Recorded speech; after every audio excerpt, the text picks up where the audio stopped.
Isn't so much, though, going to depend on their third-party sellers and particularly the performance that they are seeing in the United States? Because that's where the strength was, whereas the rest of the world was requisitely weak. Yeah, absolutely fair. And I take that away as a little bit of a positive where, I take a look at growth in third-party sales in the United States.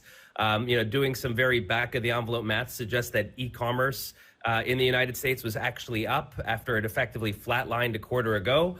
So perhaps we're seeing a little bit of a recovery on the top line growth perspective.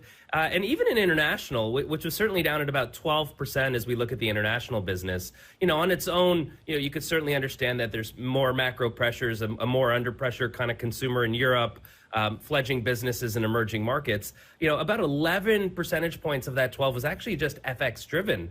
So kind of at an FX neutral basis, yes, international is down, but it's not as bad as feared, I think is kind of the key word of the day for a lot of Amazon investors. But they're hiking prices on Prime across Europe, and in a set of circumstances where you are potentially seeing a significant recession in Europe, won't that hurt them? It's a great question. I think it actually kind of came up on in the Q&A in terms of how do you think about retention when you raise pricing. But the other thing to note is, as I kind of look through the financial statements, they're effectively, this was like their biggest loss on record. In international markets. And obviously that's not sustainable because, in the current environment, yes, we're all excited about top line growth, which I think is primarily responsible for the after hours stock move. But for the last 6 quarters, investors have been clamoring, for OI or margin expansion, and it really hasn't materialized.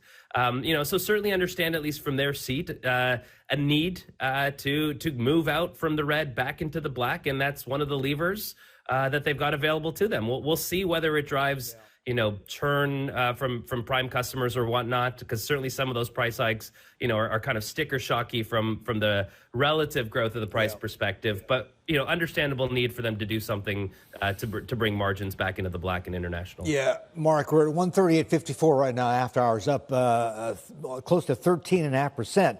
So the stock's going bananas. You think it could be worth 160 or should be at 160 by the end of this year, or rather 12 months out. So that's about roughly about 30% upside. How's it going to get there? Yeah, our view is we get there once we get through this current environment, right? So we set our price targets 12 months out, looking ahead at the following 12 months. And so how do we get there is, the growth engines need to continue to produce. I think we got some evidence of that this quarter. I think the other thing we really need to see, going back to what investors have been clamoring for, is margin expansion. And we really haven't had a chance to see that yet because, last quarter, the management indicated that they were carrying in excess $6 billion in operating costs per quarter, part of it tied to the inflationary environment, hitting wage inflation, fuel surcharges, et cetera. And part of it was their own mistakes of overhiring and overbuilding. We're seeing them work through that.